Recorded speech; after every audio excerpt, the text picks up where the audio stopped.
I'm just really thrilled that this first conversation, as with, actually, this is a trend, Chenxing. When whenever I'm ready to like start a new thing or trial it out, I usually invite Chenxing to be my first guest. So earlier, I think this year, I interviewed her for my Courage and Strategy series as part of my newsletter, really mostly talking about her work and in with Asian American Buddhists. And then now I think your memoir, One Long Listening, has been out for some time, but I'm really glad that we're able to have this conversation mostly about your book. And since it's a memoir, also I think it's a conversation about you and your choices, literary and life. Mhm. And I'm just really looking forward to these are questions that I think if I were able to pin down Chenxing just one-on-one, I would ask. And I also feel like there would be a such benefit for other people to also hear about, both if you have an interest in Asian American Buddhism and chaplaincy, and also just in the personal development I think we're all doing as we make our ways through life. So Chenxing, welcome. Thank you so much for being here. Thank you so much, Christina, for having me. I am honored and happy to be your guinea pig anytime. And in the spirit of a fireside chat, since I have, relocated to Ann Arbor, Michigan, as of about 4 or 5 months ago, I literally, you can't see it in this window, but I have the fireplace going to my left. So thank you all for giving me an excuse to be more warm and cozy on a day when it is like 26 degrees outside. So you wrote this memoir. I remember talking to you about it actually before you had decided to go with North Atlantic. And so it was a work that was still in progress, maybe finished, but One Long Listening, a memoir of grief, friendship, and spiritual care, was, if I understand correctly, a work that was like 10 years in the making. Is that correct? I think, yeah, also about 9 years, 9, 10 years, kind of like be the refuge from inception to publication. So they overlapped. I overlapped in the writing of them. But yes, I'm a slow writer, so things take time. Can you talk a little bit about the process and the origin of this book? Like, how did it come about and how did it take shape? Sure. Yeah. So I had just graduated from the Institute of Buddhist Studies. This was in 2014 with my master's in Buddhist Studies and Buddhist chaplaincy. And during those 3 years at IBS, I'd been more focused on doing my master's thesis, which became Be the Refuge. So interviewing a lot of young adult Buddhists of various Asian heritage backgrounds. And then I entered into a year-long clinical pastoral education or CPE program, which is a really pretty immersive training for people who are interested in training in spiritual care, usually in a hospital setting. So I was working predominantly at a hospital in Oakland, but also going to the hospital campuses in Berkeley. And I was mostly on an oncology unit, but also since I was the only Mandarin speaking member of the spiritual care team, I would be called to different units, whether the ICU or, just other parts of the hospital. And I remember when I was starting that residency, a friend of mine just said, wow, I don't actually know what chaplains do. And I said, in a way, I don't know either, but I am here to find out. I'm here to learn. And it occurred to me that, there's not that many books out there. Well, first of all, about chaplaincy, especially from a Buddhist perspective. And then especially, I thought from a perspective that started to interweave questions of language and culture, which I was thinking about all the time in the context of a very, very diverse hospital in Oakland. And also, I don't know, I think there's something so powerful. This is why I love, Christina, your memoir so much that I'm so excited for it to be coming out next summer. And I had the great pleasure of reading an advanced copy of it just very recently, but a kind of seeing the formation, kind of spiritual education or spiritual formation of someone. So not even necessarily looking at a seasoned chaplain who's been doing the work for decades, which of course we benefit greatly from their stories as well. But someone like me who was fumbling and trying to find my way and not even sure if this was going to be my full-time profession, but still somehow very called to the learning of the work. And in fact, the original subtitle for the book was going to be something like my education in Buddhist chaplaincy. I'm on that last part about really being in formation. One of the passages that I really loved was it starts out, we're just learning the ropes.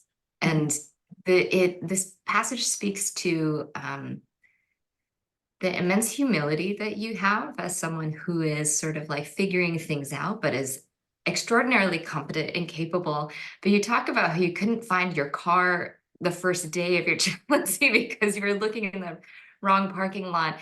And then somehow weave that into this sense of just being sort of like lost and not knowing, where you're supposed to go and where the path is going to take you as a chaplain, but feeling it, what that passage also speaks to for me was that you felt this, I wouldn't say burden of responsibility, maybe, but you felt the enormity of people looking to you for guidance and direction, and then feeling directionless and lost yourself. Can you speak a little bit to that experience? Yeah, well, literally the first day of training, and I'm, in the parking lot for 20 minutes, frantically looking for my car. And I'm thinking people are looking at you to be a representative of God or this like spiritual authority. And I'm like, I cannot find my car. I cannot find the bathroom. Like the humor of that situation was not lost on me, although at the time I probably felt more embarrassment than anything else. But, I think I'm thinking about sort of the unexpected progression of this book. I never intended to write a memoir, but there were these seeds along the way, right? It's not like I was looking for my car in the parking lot and thinking like, I'm going to write about this later. But actually, I think, it was partly the encounters. And I mean, in a way, chaplaincy, spiritual care is all about not knowing. It's both what drew me to it and what made me terrified of it. That I felt every time you enter into a room with someone, maybe it's someone alone, maybe it's someone there with family or friends, you don't know who you're meeting, you don't know what world you're stepping into. And it's it's a kind of a profound gift to be able to meet people in what I would call kind of a hinge moment in their lives where something is going to change. I mean, that's the truth of every moment of our lives, but it's easy to forget. But then in places like hospitals where we start to confront the old age, sickness, death, these realities that face us all, there's something very real about the texture of not knowing every single moment, I think. And so, in a way, this book began as just almost like I thought of it as love letters to the patients, the staff, the families, the people, the strangers I encountered, from whom I learned so much in these startling and unexpected, sometimes very mundane, but always very rich learning moments and rich becoming moments, I would say, like in the ways that we are always shaped by everybody and everything that we meet and encounter.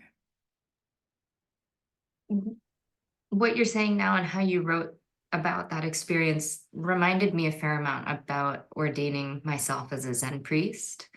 And for a long time, I didn't know what exactly that role entailed and how it would change me or what I was supposed to be once I put on the robes. And I think the way that you describe it, there's one line where you say sort of chaplain as exigent of living human documents. There's just, and there, moments when you're saying don't take the credit, say when a session has gone really well, let the glory go elsewhere, and don't take it personally when it doesn't go well.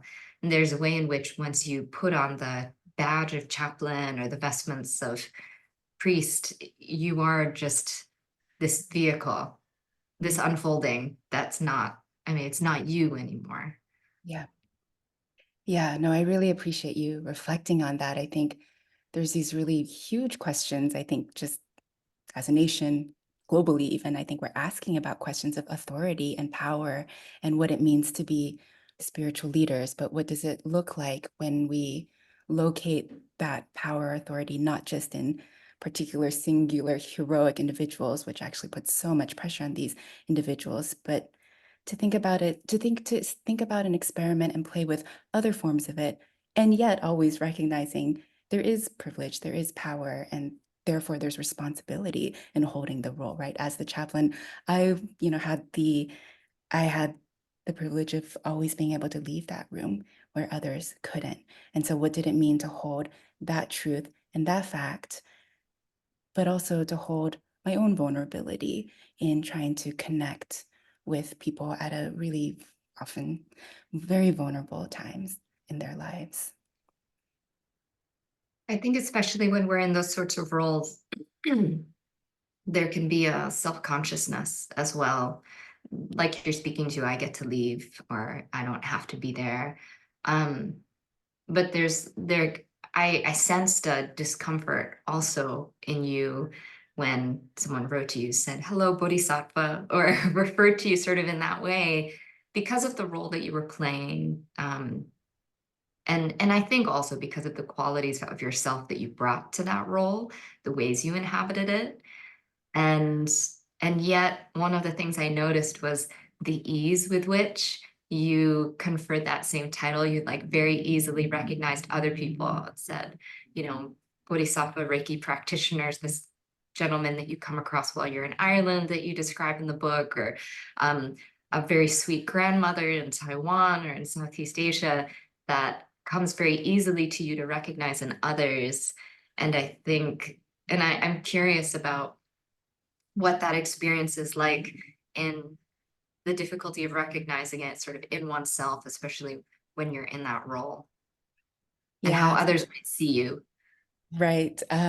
Yes, so because the book is nonlinear and quite experimental, and I could juxtapose, very different geographies and spaces. And I was thinking a lot in CPE, we were asked at the very beginning to create a theology of spiritual care, or we could say a Buddhology of spiritual care, or what are the kinds of values, rituals, beliefs, practices that we draw on as we undergo this really transformative learning journey.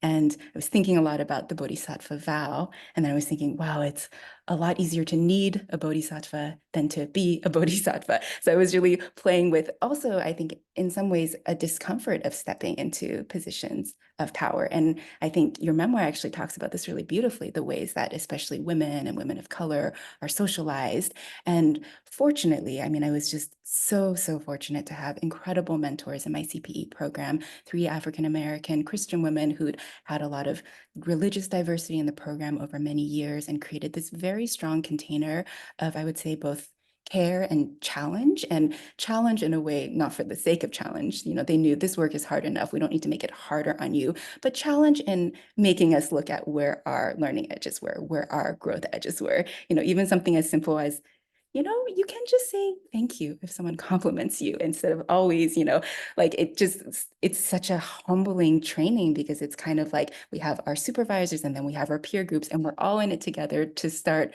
excavating some of the habits that maybe have worked for us or sort of worked for us up till then, but then we can become stuck in those habits or become limited by them. And what you were saying earlier, Christina, reflecting on your training as a Zen priest, I think something that really strikes me about all the different practices you do at Chozenji is how incredibly creative it is. And I think chaplaincy ultimately is also this very creative act because, again, you don't know. And so if you come in with a script and if you come in with like, this is what's going to happen, like you can be guaranteed that that is exactly what's not going to happen. And so what does it mean to have a lot of tools, to have a lot of flexibility, but still then somehow to be grounded, to have healthy boundaries, to, there's a lot that we're holding all at once, but one needs to be limber with it.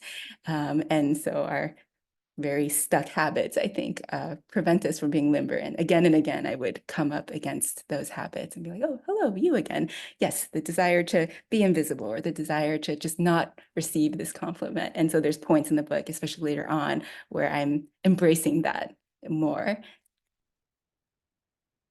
And then, of course, One Long Listening was also not just about your experience in chaplaincy, but it also wove in this other thread. Obviously, I think these were things that were unfolding at similar times in your life, but were maybe discrete parts of your life, interwoven in a way, but still discrete. And that was the death of your very good friend from college from cancer. And then, can you speak a little bit about the decision, about sort of the decisions that you made in sharing that story, your relationship, and what maybe sort of like what you were trying to get the reader to understand and feel? Sure. Yeah, I'd say this memoir really kind of circles around 3 autumns of my life. And so the first autumn is when I began the chaplaincy residency. And it was actually an extraordinarily difficult year, not just because of the units I was on, which happened to be particularly intense. And I was actually a guinea pig in that situation too. It was their first year of using a new hospital building. And I was the first chaplain to take these 2 particularly high high intensity units that actually the year after got distributed to several different chaplains. And then I was also going through a number of personal traumas in my own life. And so I was very burnt out. And the autumn after that, I spent at a Buddhist college in Taiwan. And I was really interested in encountering Buddhist chaplaincy from a different perspective, from a place that was majority Buddhist, majority Asian, and there was a sort of humble return to the very roots of chaplaincy, which for me were really, I would put back to 2009 when I spent a summer in Cambodia and was able to apprentice with some Buddhist chaplains who are Cambodian Buddhists. And so in a way, my beginning in chaplaincy began actually from an Asian Buddhist perspective, and then to be in the US perspective context where to be a person of color and also a religious minority meant a different set of circumstances. And then to be in yet another, multilingual context in the period of Taiwan, I was still obviously finding a way to integrate chaplaincy. And then the autumn after that, my very close friend, Amy, who was like a spiritual sister to me and college roommate, she died from cancer. And I think that's when the book really began in kind of processing the grief of that loss. First, it sort of connected me back to all the grief that people, on the units of the grief I felt when patients I'd become close to would die, and just the grief of, her only being 29 and just assuming she had more years than that, we had more years than that. And so I would just write these letters to her, and they started to make their way into the book, I think. These love letters to her and these love letters to the patients. And then it started to become letters and reminiscences about family. I talk about in chaplaincy, something I noticed was it was easy for me to kind of get lost in other people's stories. And it was much harder for me to sit with and be with and tell my own stories or to touch into the painful parts of family, of intergenerational trauma, of all of these many, many layers. And I think her death really opened up actually an opportunity to start to reflect on, yeah, the what was beneath that I had not wanted to listen to because it was just easier. It was easier to think about other people's suffering rather than to start to attend to my own. Hmm. Would you mind reading this excerpt from page 194? Who are you becoming now? Mm.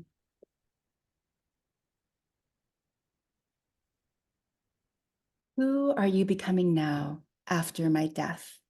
She would ask me this, I'm sure. She would ask me, how is the grieving? I would tell her, sometimes I feel so angry at the listening bereft world that it hurts to talk to anyone who isn't you, which inconveniently is everyone. I am angry because I want to talk to her, specifically her, and there is only everyone else. I am furious that no one listens like she did. I am livid that it has become so hard for me to listen. A scream of fury occludes my every interaction. In Phnom Penh, it is almost a relief to fail at learning the language, to bury myself in parroted greetings and seething silences. I know she would nod and assure me, this is part of the process. I know she would also nudge me. Love, this cloak of bitterness does not become you. It's not that she would want me sweeter, just that there are so many more flavors in this wild world of ours to savor. Thank you. It's so beautiful. I think that was when I read that passage, that was when I started to really understand why you titled the book One Long Listening.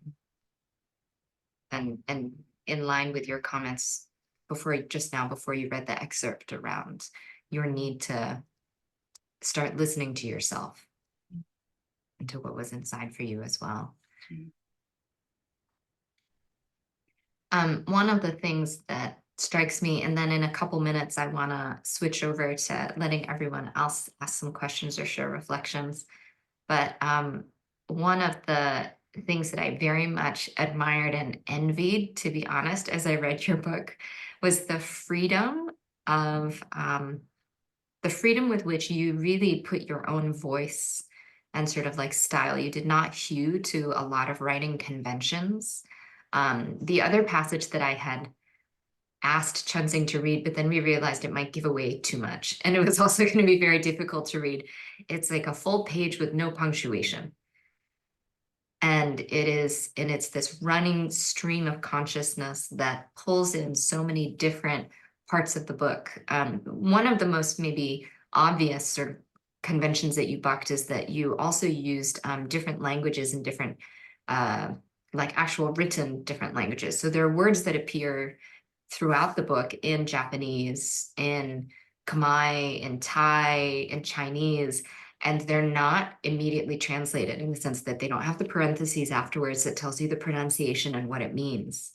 And I just thought that was such a bold choice, but in some ways only the most obvious of so many choices. There were ways in which I read the book and I was like, this is what it's like to talk to Chenxing, where her mind is doing acrobatics in the course of a conversation, and she's pulling in caveats and footnotes, and then literally you use footnotes in a way that I've never seen before, where there would be like an asterisk and it would be like this little aside that if you wanted to go and read the footnote, you could get a little glimpse into, it would almost be like an inside joke sometimes that Chenxing would share. And so if you guys haven't read One Long Listening yet, I just so recommend it because it is this like literary adventure to go through, and it's so novel and interesting, and it challenges you as a reader in a really wonderful way. And I wonder if you can just speak to what was that process like for you to make those choices? And did you have to fight for any of those? I mean, thank you for lifting up those aspects of the book, which were some of the most fun and which I was actually pretty clear about from the beginning. You know, what you just said about footnotes. The marvelous poet and writer Ross Gay was just here in Ann Arbor giving some public talks, and he was celebrating the footnote. And I love this idea of taking what's marginal, the thing that you want to skip over, something that's usually really boring and dry, and like making it so central. And I think I was probably inspired in part by A Tale for the Time Being by Ruth Ozeki, because she has these really delightful footnotes in there as well. And then in terms of the languages, you know, I write about this in the book opens with what I call a bridge. And it comes back to this, you know, the Zen phrase, not knowing is most intimate, or in Chinese, we say, 不知最亲切. And the encounter of going into a hospital room and just not knowing what language people were speaking, I couldn't demand of them to tell me exactly what everything meant. It was very uncomfortable. And so much of chaplaincy, I think, was learning to have greater comfort with discomfort. I think so much of Chozenji's training is like that too, you know. But the more I thought about that, the more I thought, oh, what would it be like to put these different Asian scripts? And actually, everything in the book is translated in context. If you're alert enough, it might be in the paragraphs after, or it's all there, but it's just not going to be served up to you in this easy and convenient way. There's an unglossary at the end. I narrated the audiobooks if people really want to know what all of these languages sound like. And you're right, I think it is kind of how my mind works. Like, you know, I say like English is my mother tongue, and Mandarin might be my half mother tongue, and Shanghainese might be my quarter mother tongue. And there's all these snippets of different languages that just come up. And there's always this like code switching and language switching that's happening in my mind. And I really wanted to bring that to a page that is trying to be more vulnerable and more open and more honest about this is what chaplaincy felt like to me. It was often disorienting. It was often confusing. There were often just opacities. And as much as I wanted to know what was happening, I couldn't. And I know for some readers that's very, very frustrating. So it's not a book for everybody, but I'm so grateful and delighted, Christina, that you were like with me to kind of be with the challenge of that. Well, that was something that I struggled with in writing my memoir as well, because there were, and I tried to explain it in the introduction. I hope that people read that part and don't gloss over it, because I basically say that, you know, I want people to get a little bit of a feeling of what my experience was showing up in Hawaii, which is that oftentimes, because Hawaii is such a demographically, ethnically diverse place where people have really held on to the languages and cultures and values of where their families came from, a lot of things go untranslated, and you just kind of have to figure it out. There's a pretty hilarious story of this one of the teachers here who came from Chicago. He was a white guy, had never been to Hawaii before, and he shows up at the dojo. This is in the 70s or 80s, and he's walking down the path, and one of the local students just goes, "Oh, hey, watch out for the puka down there." Doesn't tell him what a puka is. So, puka means hole. So there's like a hole in the driveway. But he's walking down thinking this boy from Chicago could be a wild animal. It could be a trap of some sort. Like, this is something could be a person I just gotta look out for. But that's sometimes that is the experience in a multicultural and truly diverse society. And I think one that I was really grateful to see your approach to it, because it does demand something of the reader, to pay attention, to be astute and attentive, and that's the reality of navigating a multicultural environment. And I think that demands for people to develop cultural fluency, a certain amount of fluency across cultures, is it really necessary for for where we're going demographically, where we're going to be in a majority non-white society in the next 50 years, and just or much sooner, and just like, you know, what that means for folks. It doesn't mean that we homogenize everything, but it's to what degree can we pick up the values, customs, and language of other places and other peoples and make it part of us too. Absolutely. And then just to what degree can we actually like celebrate not knowing? Because that's just an Yes. opportunity to connect, right? To just ask, right? It's not, doesn't need to be a source of shame. I remember, at like my Shanghainese is kind of non-existent and I can understand it, but I don't speak it very well. And I remember one of my chaplaincy supervisors just reframing that as just a wonderful opportunity where I could be imperfect and vulnerable and meet other imperfect and vulnerable people right where they were. That something I'd always assumed was a lack could, in fact, be a source of connection. I think from a Buddhist perspective that mm, having more comfort with not knowing, or finding mutual understanding without being so exact in language, it's also, I think, by many people considered sort of like an advantage as far as like being a Buddhist and having a Buddhist practice, because there are such aspects of the spiritual traditions of Taoism and Buddhism that are paradoxical, that are contradictory, and that truly are about suspending your rational knowledge, your rational knowing. You just have to sort of get it in a different way. And so I think it's wonderful to celebrate that beauty of not knowing. And how do you find your feet in that situation, regardless? It gets to the core of like, what does it really mean? Who are you really, Mhm. Mhm. essentially? Yes. Well, thank you so much, Chenxing. Everyone has been waiting and listening really patiently, and I want to give a chance to anyone who'd like to ask any questions or share any comments, to go ahead. I think out of the 8 or 9 people who are here, actually, you know quite a few of them. So, and so I think, feel free, if you're any of the folks that know Chenxing already, to just pop up and say hello. And certainly if you've read One Long Listening or her other book, Be the Refuge, it'd be great to just hear what you think, or if you have any questions. I think you're free to unmute, so you can just go ahead.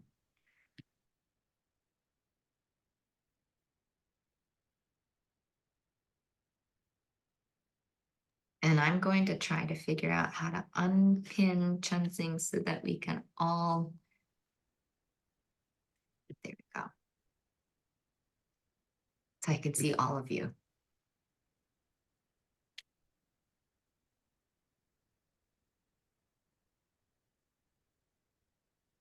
Well, then I'm going to pick on Amy because I reached out to Amy. Amy, I got to know through a Substack fellowship. We both have newsletters on Substack, and we were kind of randomly placed in these groups to learn a little bit more about how to use the platform. And I was so grateful to be in a group with Amy because she's been so instrumental, I think, in the world of Asian American memoir and contemporary sort of. You're mentoring a lot of people through your newsletter, and you're writing, you're lifting up different works in the community. And I just wonder if there was anything that piqued your interest in Chenxing's in my conversation. I know I reached out to you recently, so you probably haven't had a chance to read One Long Listening, but No, that well, I'm honored and surprised and completely fascinated by your journey, Chenxing. Um, you know, it's the combination of all of these different worlds coming together that fascinates me. All these different dimensions of being Asian, and then the Buddhism and the chaplaincy and the hospitals, and I find that very interesting. I think one of the themes in, you know, sort of my work that I struggle with is having these different compartments of my life and my identity. And sometimes it's code switching, and sometimes it's not even the switching. It's just like a sense that they have all these compartments and they may be adjacent to each other. They rarely overlap. And one of my challenges, I think, throughout my life has been to try and integrate them all so that I feel like more of a whole rather than a bunch of pieces.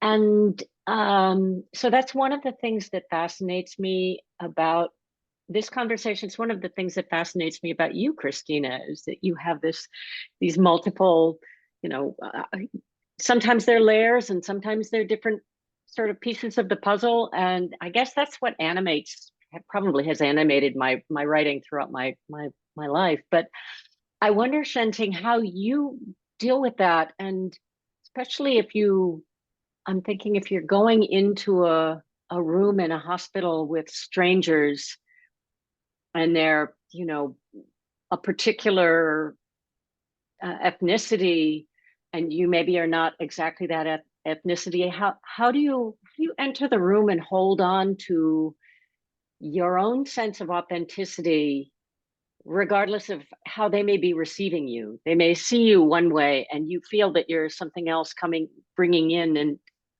how does that all work? How do you maintain the kind of the calm composure, sense of self that you need, not without being, you know, self-conscious, but you need that core, that sort of sense of calm place, which is what Buddhism is all about, is that sense of knowing and not knowing simultaneously, I guess, is what I'm trying to say, is like integration.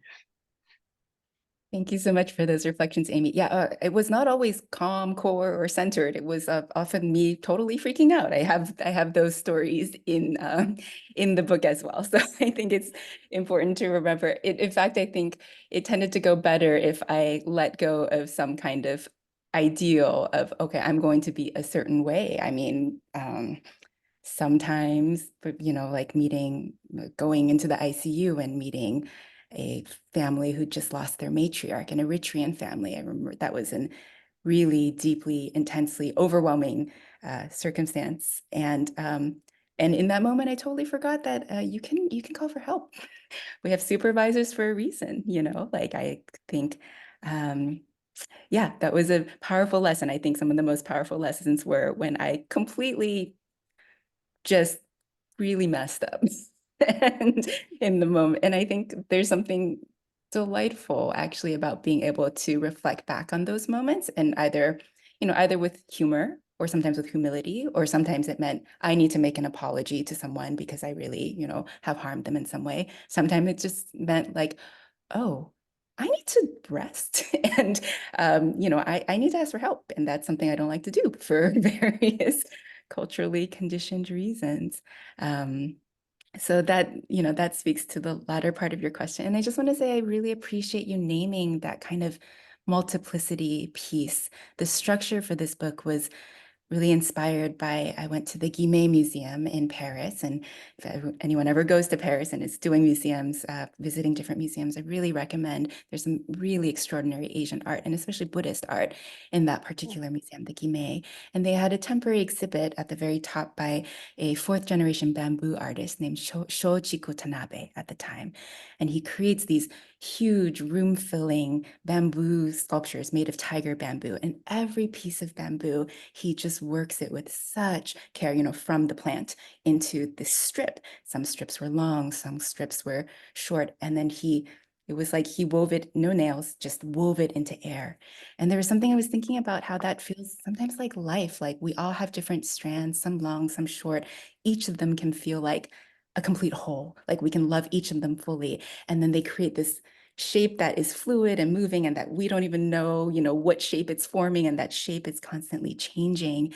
And something about seeing that sculpture, and I think also, spending just more time with both Asian heritage Buddhists in America and in Asia as well. And also, I think feeling really inspired by Black Buddhists who have been writing and reading, just writing more and offering their experience. And I see some really powerful, certainly differences, but some really powerful resonances here in terms of thinking about ancestors, in terms of thinking about land, spirits. There's a way in which the traditions we come from, the histories, the stories we come from are incredibly just multifaceted, multi-stranded, constantly woven. It's not a linear narrative. It's not just a single line. I think of a single line in the hospital usually means someone is no longer alive. And actually the joy is in all of these strands coming together. And sometimes it makes no sense and it's too much going on all at once. And yet there's, I think, to me, a profound beauty. It's like, I don't know, I think some of the most beautiful gardens and wild spaces in the world,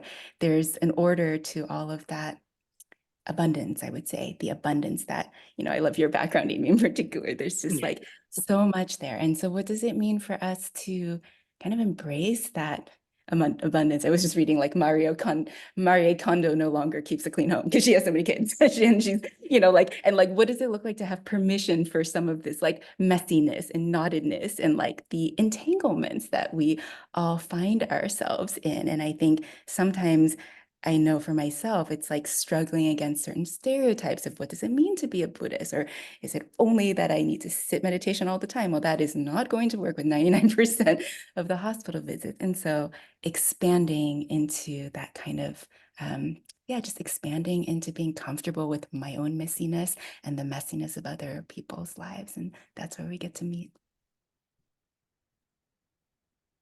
Thanks for letting me put you on the spot, Amy. I kind of have a follow-up question that links to a project I'm doing now. I'm starting to work on a book about moral injury. I ghostwrite, and this is a project I'm doing with an author who's a therapist who has considerable experience in it. But one of his locations has been hospitals, and particularly during the pandemic, he was working with doctors, especially young doctors, residents who were just overwhelmed with moral injury because of the load of death and the failure in the hospital system and the government to provide what they needed to care for patients. And I wonder if you think about moral injury, if you have strategies to protect yourself from it, or how you deal with that part of that life in the hospital, especially in those units. I'm sorry, can I interrupt to ask what exactly do you mean by moral injuries? Moral injury is a term that came it was coined after the Vietnam War, when vets were coming back from war and they were suffering in ways that looked like PTSD, but they'd never been in battle, they'd never been physically hurt.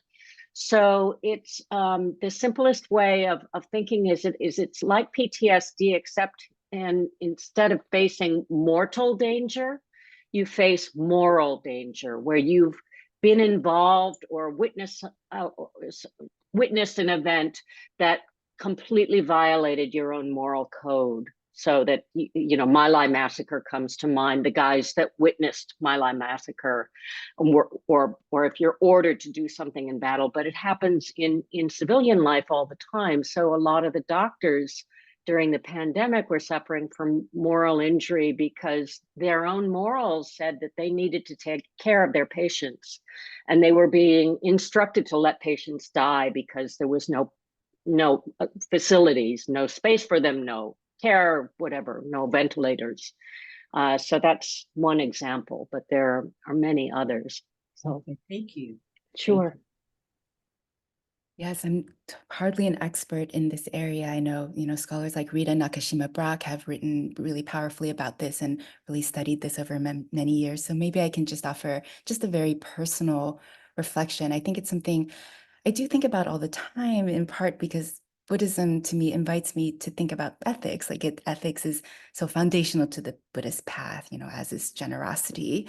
And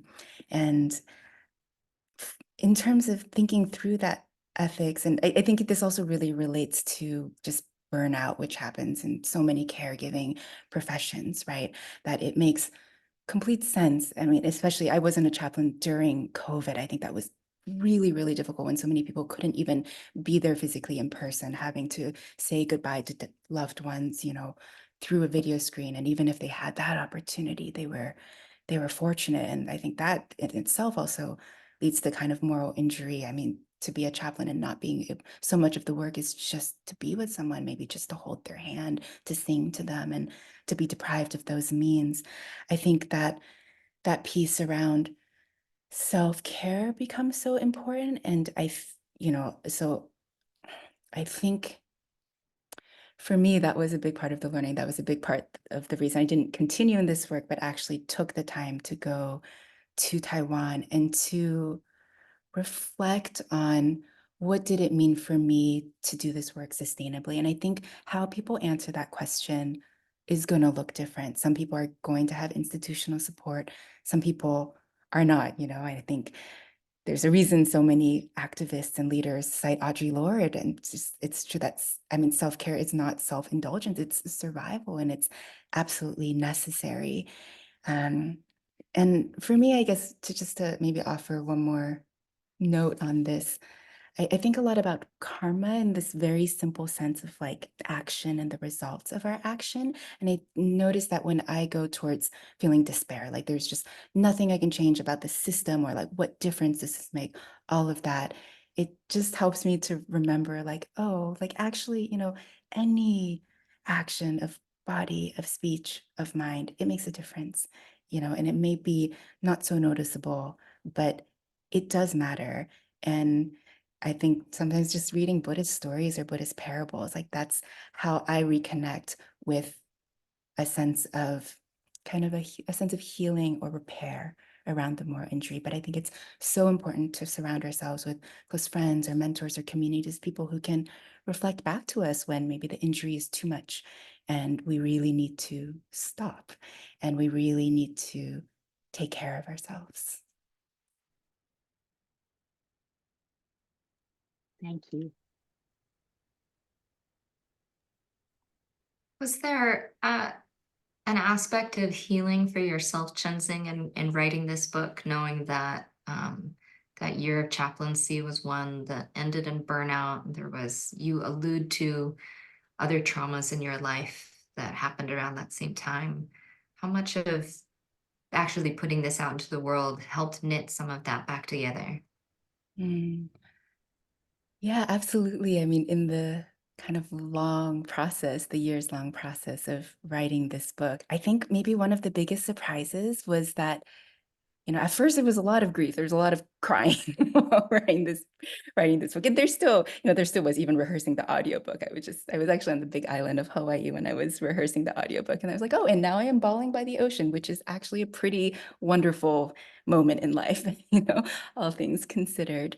But I think something that surprised me is that the more I wrote, the more I started to just listen more deeply and then start to hear the other chords in the symphony, as it were, not just the minor notes or the discordant notes, but some of the more harmonious and beautiful and just funny ones. Like even if it was my friend Amy in the hospital, like, she's dying and she's listening to Taylor Swift's Bad Blood because that's really funny if you have leukemia and you're just belting it out at the top of your lungs, that there's like always room and capacity for joy, for snarkiness, for humor, for the fullness of ourselves. And I think hearing some readers reflect back to me that actually that's something they really enjoyed about the memoir, that it wasn't just like, oh, we're just going to be calm and sweet and, like everything's going to be all fine by the end of it, but like having this range of emotions of human experience they enjoyed. And even I think someone had said to me at one point that they had felt so much shame in dropping out of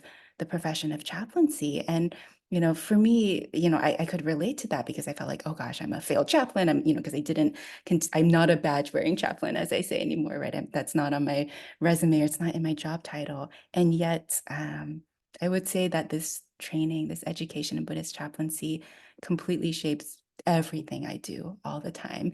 I used to joke like I wouldn't trade that year for the world, and I wouldn't do it again. And both of those are equally true. I was looking through my notes as you were speaking about what's an example of one of those stories that you share that's light, that's beautiful, that reflects the multiplicity of life. And the one that I had written down was about chinchillas. Yes, the chinchilla And story. there's a wonderful story in Chenxing's book where she and her then boyfriend, now husband, are on a hike and you discover a chinchilla in the woods. And not knowing what it is at first, they coax it into a box and take it into the vet, I'm assuming, or some sort of rescue organization. But just the way you write about it is full of wonder and just really is very cute. And it's full of these asides. So if I can try to read it, it's I'll do my best. It's so the volunteers are eager to educate us about chinchillas. Did you know they're hypoallergenic? Parentheses, that's good news since Tia is allergic to cats. Do you want to adopt it? You have first dibs since you found her. We're momentarily tempted. They can live 20 years, Nix the adoption papers. Feel the fur, 50 hairs a follicle, I feel. And this is my favorite line. There is almost no difference between where air ends and chinchilla begins.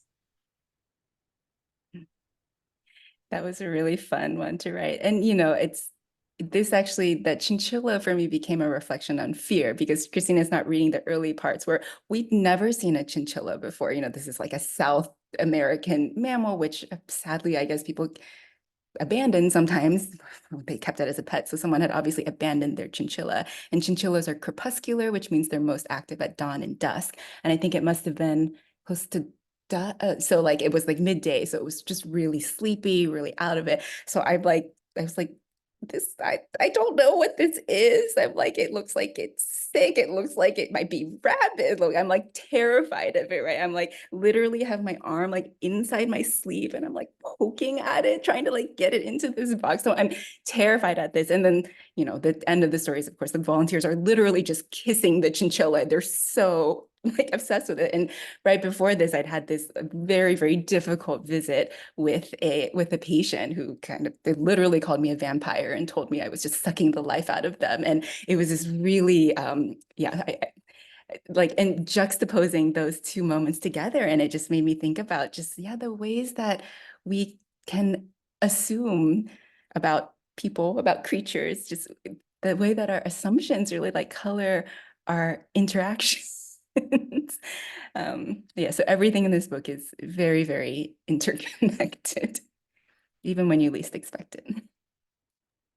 That was one of the things that made a really big impression on me. Reading through it, I'd be like, where are we going right now? And then just after going through it a few times, I'm like, I know Chenxing's going to bring it back, and I'm really interested to see how she's going to pull it off.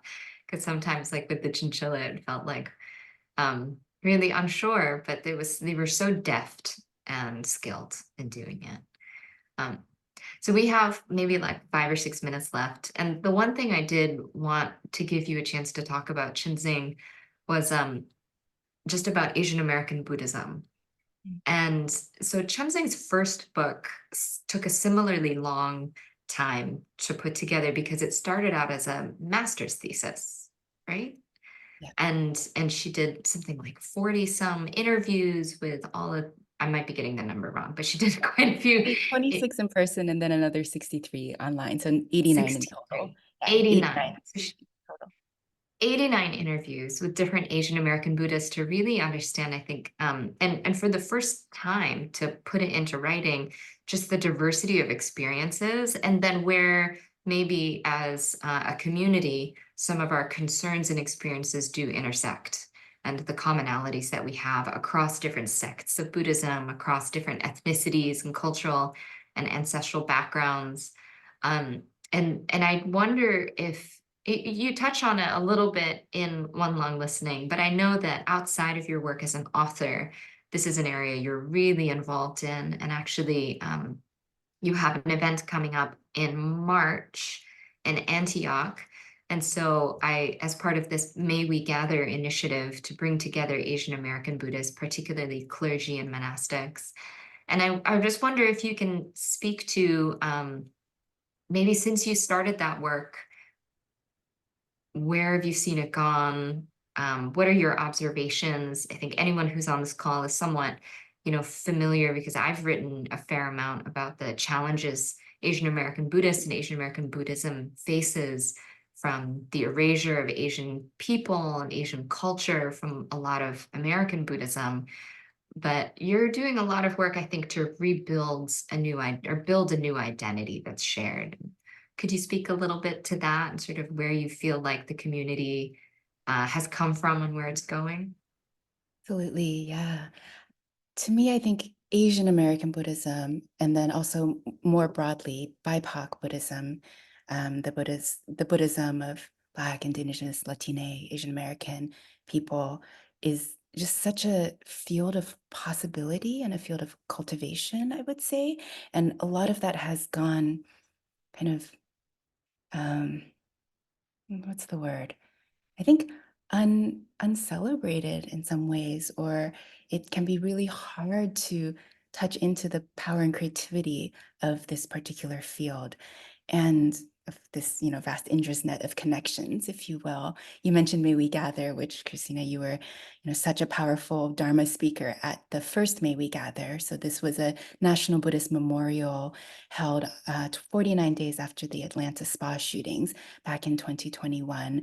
And we held it at Higashi Honganji Temple in Los Angeles, which had just been vandalized the month prior. And it was really meant to be an Asian American Buddhist response to all of the anti-Asian violence, anti-Buddhist violence, and particularly powerful to have Asian American BIPOC and white allies, all their spiritual friends, all come together in ritual, in chanting, doing different languages, and really having a space with which to express grief, space to mourn together, to heal together.